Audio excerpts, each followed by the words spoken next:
will start with the homelessness situation, because what I see happening now in terms of where we are as it relates to the COVID-19, which will also blend into the rent control situation. What do we do when you walk around our community, primarily that of Miami Gardens, and I canvass in there? When I see the majority of homes, well, I should not say the majority, but quite a lot of homes still have blue tops on them, you recognize that we have a situation. I'm a realtor by profession. And as a realtor for the last 37 years, I recognize what I see coming forward.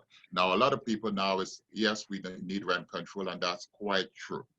Because of supply and demand, you have an escalating rate in terms of the rent situation, because there is more demand for housing, both in terms of purchase and rental opportunities, than the inventory that exists. So anytime you have that the demand is greater than the supply, of course, it goes up.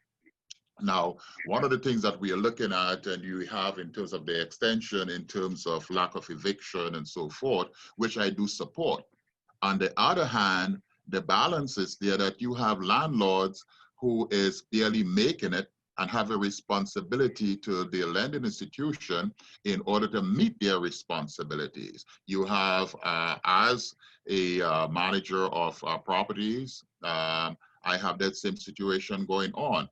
I cannot tell the homeowners association that I cannot pay the dues this month because the tenant has not paid the rent, but we still have to meet those demands. So there must be conversation taking place on both sides of the equation. We want to protect the tenant who are in a situation, not because of their intent, because where I have a husband and wife both lose their job, what am I going to do? All I ask them is to communicate with me, and then we'll work it out. But at the same time, I have responsibilities that I have to meet. So if we prolong this, am I going to lose now my property? Because it's a cycle. You pay me, I pay the bank, I get to keep the property, you get to keep where you live. And that's a whole, yeah, tell them I'll do it. I'll call it.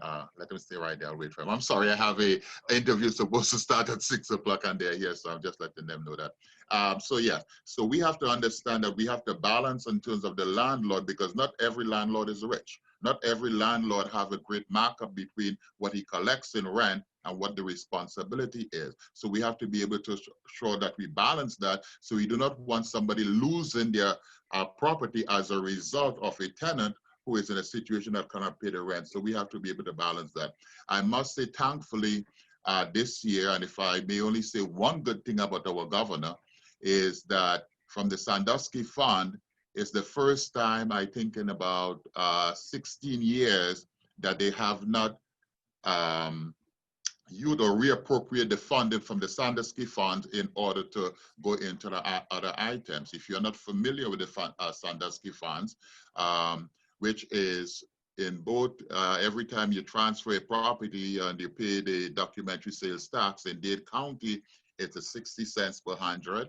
In Broward, it's 70 cents. 10 cents of that goes into that in order to help in terms of funding for low income, for helping in terms of assistance with down payment and so forth. Now, from all that money that comes in, 70% go to the 67 counties in order to distribute amongst them. But they've been bleeding that over, I think it's $4.8 billion in the last 16 years that have been taken away from that funding in order to assist.